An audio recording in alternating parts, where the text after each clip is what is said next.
Okay, magandang hapon ulit sa lahat. Welcome sa ating department. Now, ako si Ian, ang punong lingkod ng IT. Kasama ko dito sa grupo ang ilan sa mga officers dito sa departamento. Simulan natin sa pinakakanan. Ako po si Carlos Suarez. Ako po ay isang Technical Support Officer. Yung day-to-day task is supportahan ang ating mga systems from payroll and hanggang sa iba't iba. And then at the same time, mabantayan or matugunan yung ating mga pangangailangan pagdating sa security ng ating mga systems. Ayun.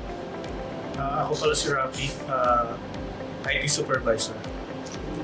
Sa akin naman, tungkol sa network, antivirus or security, and then sa technical support.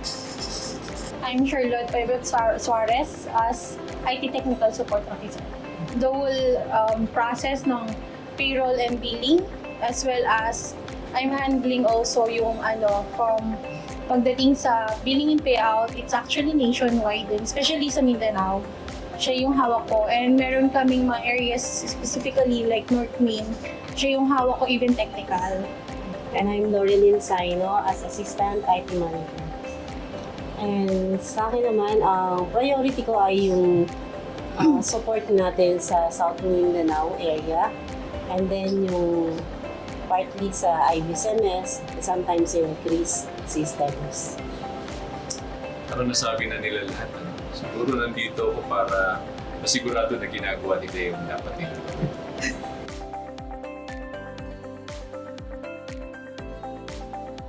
I think kasi meron kasi kaming sarili-sariling parang kumbaga sa sa course, meron silang specializations, mga gano'n. So of course, kapag may mga ganong mga scenario na parang challenges at the same time, like yun, nabanggit nga ni Rafi, pag network yan, kay Rafi tayo lalapit. Kapag BCMS yan, kay Ate Lori tayo lalapit. Kapag kabalikat yan or anything about sa Luzon ng billing and payout, kay Carl siya. Pag Mindanao, billing and payout, kay Chacha. Yung mga ganon. Of course, we actually have the opinion of everyone sa team kung ano yung possible pa na mas ikagaganda para ma-resolve din at the same time yung mga problema dumarating with the organization. Kumbaga hindi lang siya basta support, may malasakit. Ano yung hinaharap natin na may projects doon kayo, may concern, may problema. So hindi lang kami basta sumusuporta. So nandun din yung malasakit namin na maitawid or mapagtagumpayan yung kung ano man yung projects ng ibang grupo or projects namin. Yun, nasabi nila na kapag may nagre-request, may tool kami na ginagamit yung ticketing.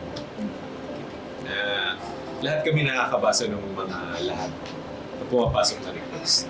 And yung ticket, merong tinatawag na ticket facilitator. Umiikot yun sa grupo, umiikot. Siya ang bumabasa, siya ang nag-aanalisa kung kanino i-delegate yung task. So, I think ang common sa amin is meron kaming ownership doon sa mga problema. Hindi problema ng isa to, problema natin. Merong unang may mangunguna, tutulong ang iba. Tutulong ang iba. Pagka base doon sa ticket, base doon sa nakapilang trabaho sa kanya. Okay, Rafi. Sasabihin niya, pasa ko muna sa iba. Baka may ibang libre. Tumutulong, nag-take in charge.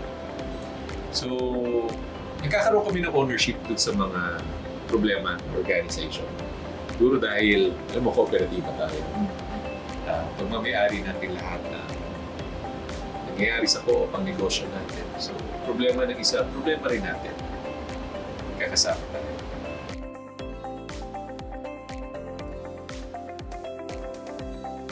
Tama ka doon sa sinabi mo, lahat urgent.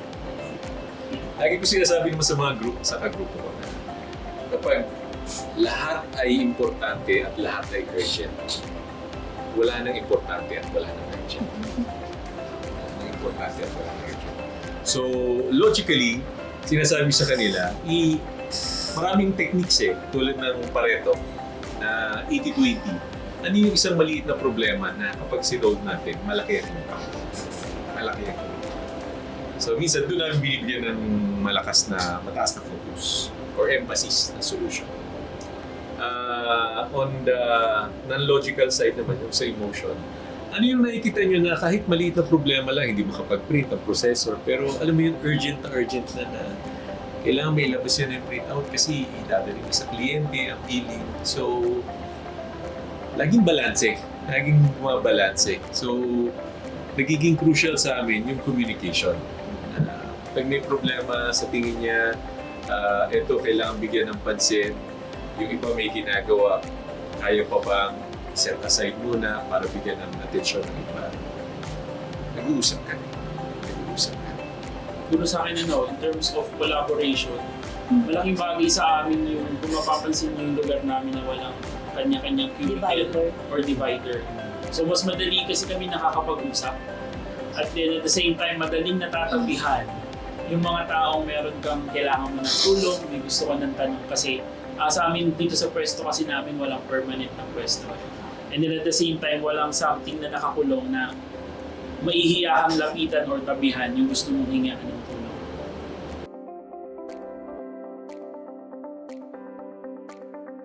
What pressure? Ngayon. Joke. Pressure pala to. Siguro, Immune. yun, no? Manhid. Matanda na kasi kami. Matanda. Sabi natin, It's actually- mapapansin mo, kami lahat, Dahil sorry. daan na ako. Wala na sila. Matatagal na kami. Yeah, matatagal na. We're used to More than sabay decades. ng mga user na pag lumapit ako sa'yo, ngarag. Importante. Kailangan. Madalas sa amin yun. Sanay na kami sa gano'n. Hindi ko alam kung ano nababasa mo doon na response ng mga user sa amin. Make it a point na masagutan lahat. Kaya napansin ninyo yung mga lahat ng grupo may kanya-kanyang group chats. Kanya-kanyang group chats. Isa sa rason na pinasok namin ang group chats bawat isa is para merong visibility ng mga concerns. Now, may pagkakataon na payapa, may pagkakataon na alam mo yung mga payout schedules na nagiging mabongga ang mga group chats. So, ang group chat, isa sa paraan natin para nalalaman kung may follow-through. Merong isang nag-concern, na-respondihan pa. Hindi lang na-respondihan, nagawa pa, naisarado pa ang request. Ngayon, kapag tingin namin na itong isang user na to walang sumasagot, pwede mag-follow-through ang iba. Okay ka na ba? Is this done? May kailangan ka pa ba? So, tickets, group chats, nagiging gamit siya sa amin para maging visible yung mga request as well as yung response namin to sa mga pangangailangan.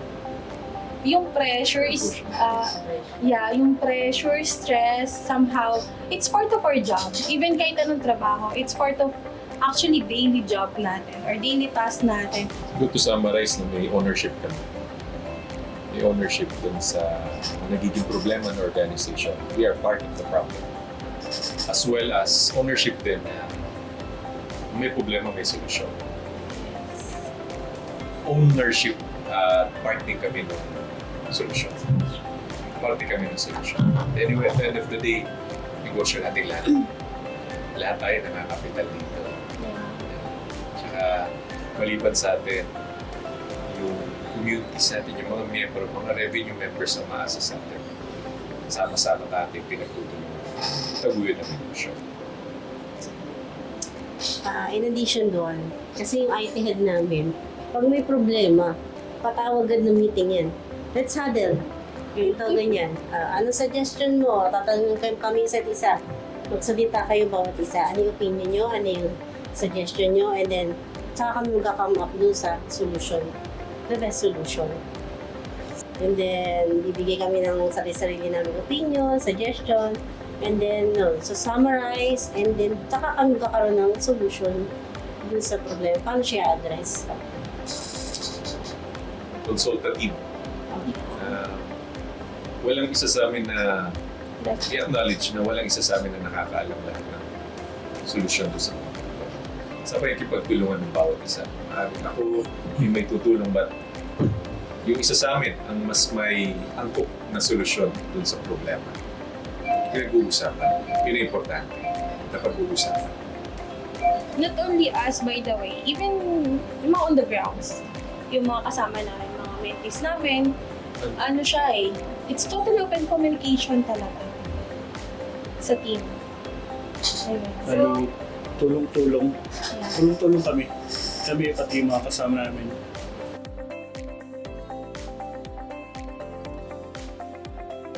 Respect.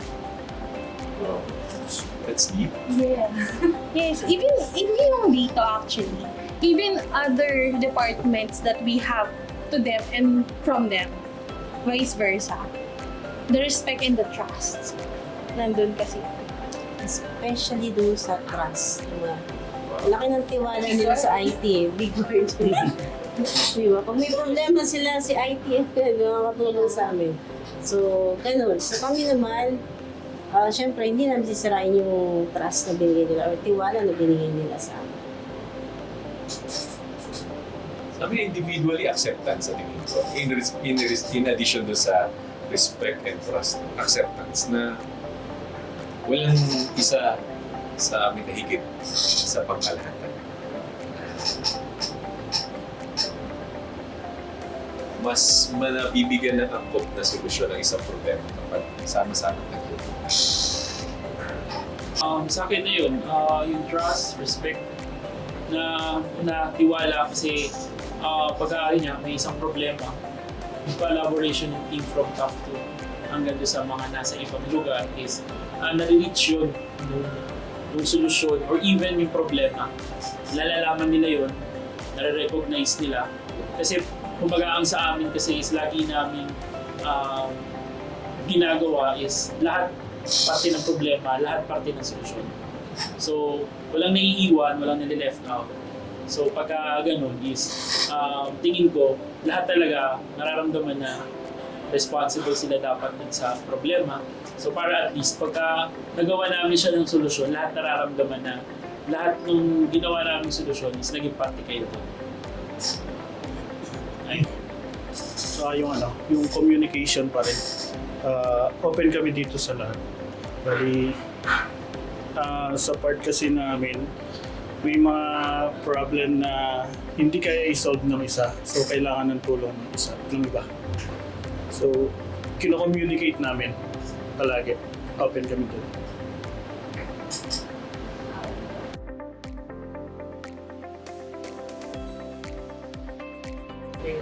Going back noon, we felt, personally ako, felt appreciated. Appreciated and recognized. Hindi namin alam na darating sa punto na gano'n ang programa para recognize niyo. Kasi before, walang ganun eh.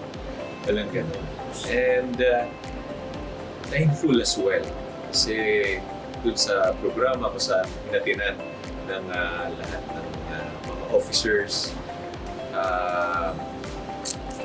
tinanggap namin ang parangal. Masasalamat dun sa nakita nila sa group. Ma-appreciate lang kami dun sa mga ginagawa. Appreciate din nila. So, ano may papayo ko? Sa amin kasi naging natural yung araw-araw na trabaho namin na hindi namin alam na may masisilip pala kami sa mga ganitong pagpaparangal.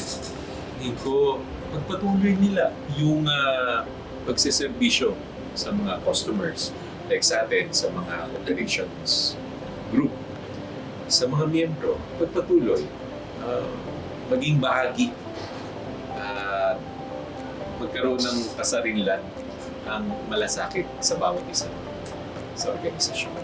Honestly, we don't know kung anong specific, but what we can do is maybe lang siya, timing lang din na in every department din, in every support group, meron silang kanya-kanya din of the, I think, may kanya-kanya din silang uniqueness that hindi lang siya napapanahon na hindi pa nakikita ng iba. So nagkataon lang this time is nakitaan as a whole, yung meron si IT. Pero, yeah, continuous what they're doing in helping the organizations and sa mga revenues, especially sa mga revenues as well. Okay. Sa akin naman, so may papayo ko ng Civil Support Units. Kung meron kayong oneness and goal, and then so nandun kayo sa nasa puso din nyo yung pagtulong talaga, yung tapat na pagtulong, at may malasakit kayo sa cooperative, discontinue to serve the others. Huwag tayong mamili. Diba kung ano yung kaya natin maibigay, the best na meron tayong maibibigay na tulong sa iba, gawin natin. Then, yung collaboration kasi, hindi lang dapat yun nasa top. From top to bottom dapat. Kasi kung ano yung opinion ni nasa taas, maaari makuha mo yung solution nasa baba. So, kailangan nag-uusap lahat. And then, execute together. Kasi, kaya nga tayong team. We execute together.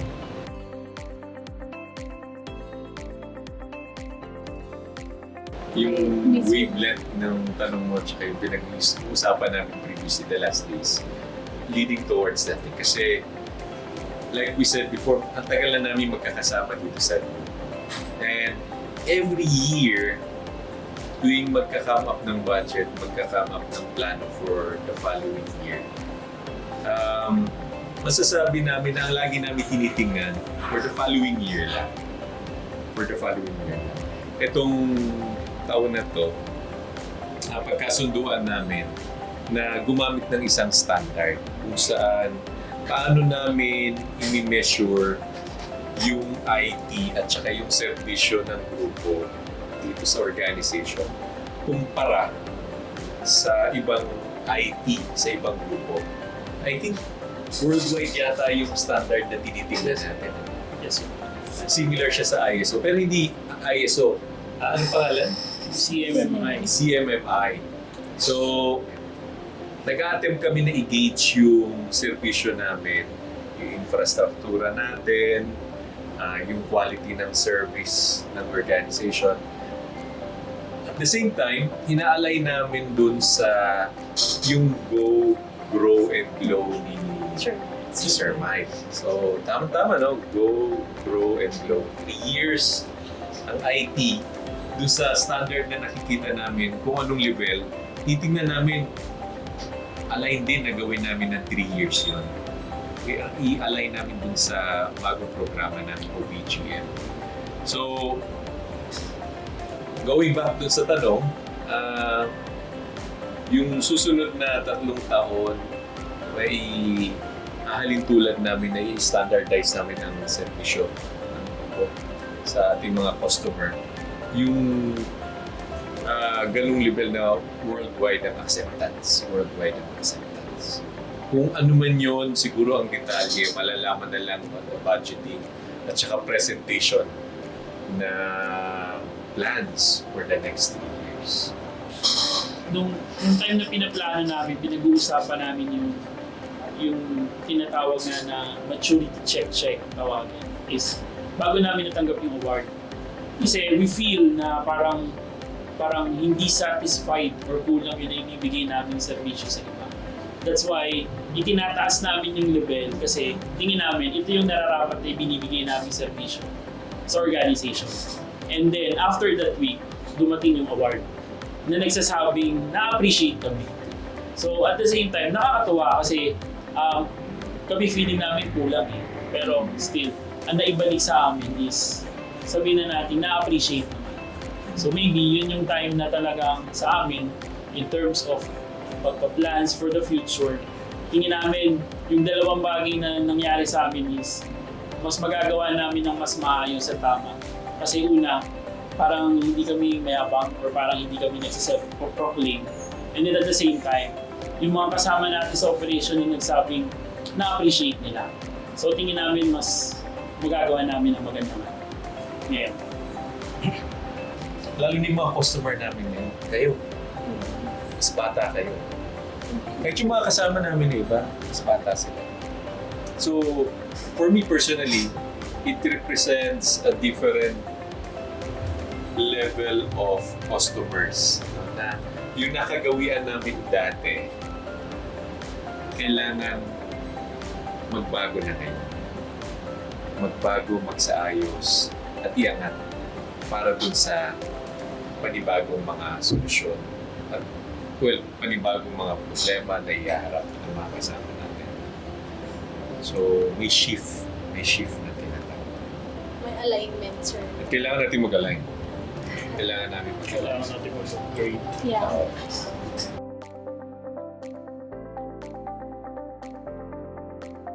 So within our team kasi, iba-iba age namin. So iba-iba yung age gap.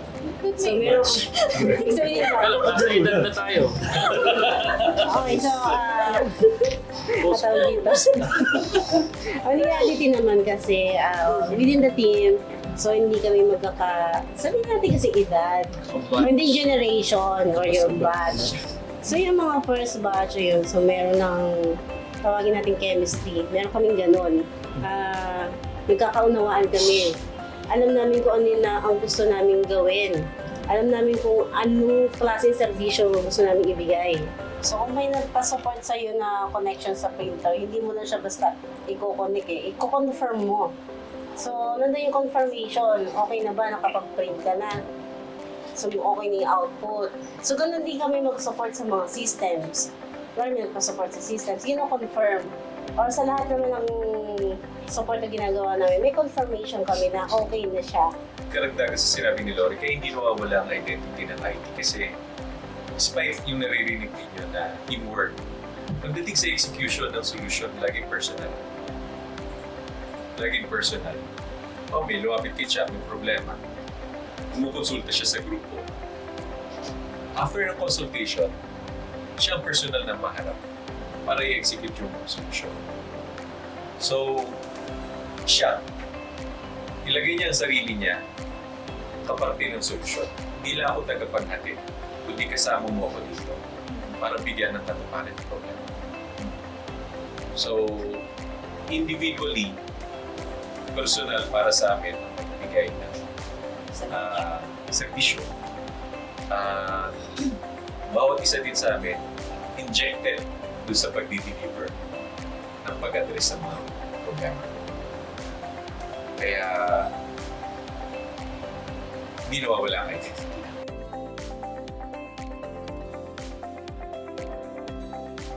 Ang unang pumapasok sa sagot niya sa tanong ko is keeping yourself as a model. Kung ano ang gusto mo makita sa iba, pakita mo sa sarili. Pakita mo. Masok sa akin yung quote ni Mother Teresa na be the change you want to see the world. Simulan mo sa sarili mo. Simulan mo sa sarili mo. Para makita ng iba yung gusto mo ipakita sa kanila. Pakita mo sa sarili mo. Kung ano kasi yung ginagawa mo, yun, nakikita niya. At kung ano yung the way ka mag-support, nakikita niya or nararamdaman nila. And from there kasi, sabi ko nga lagi, kung ano achievement nila, it's also my achievement. It's also the achievement of everyone. It always comes there. Lagi namin iniisip yung ganung bagay na we need to think yung always the organization, the department, hindi lang sa sarili mo. Hindi kami yung para sa akin lang to. It's not always like that. We always think na it's for the organization. Siguro ang hindi namin binabago yung foundation. Binabago namin yung nasa ibabaw niya, pero we ensure na yung foundation hindi nababago. Which is, yung natutunan namin nung kami yung nagsisimula dito na for the members. So, doon sa mga kasama namin na bago, noong una parang sa kanila tamang trabaho pa lang. But later on, after a few months, sumasakit na yung ulo nila, namomroblema na rin sila. Kasi meron silang kailangang masolusyonan na matutugunan yung mga concern nila para sa members. So, kumbaga sa amin, iba man yung pamamaraan na nila, iba man yung kanilang mga step na ngayon, but we ensure na yung foundation na yun na for the members is yun yung hindi namin babaguhin. For the members, to the members, with the members. Yes.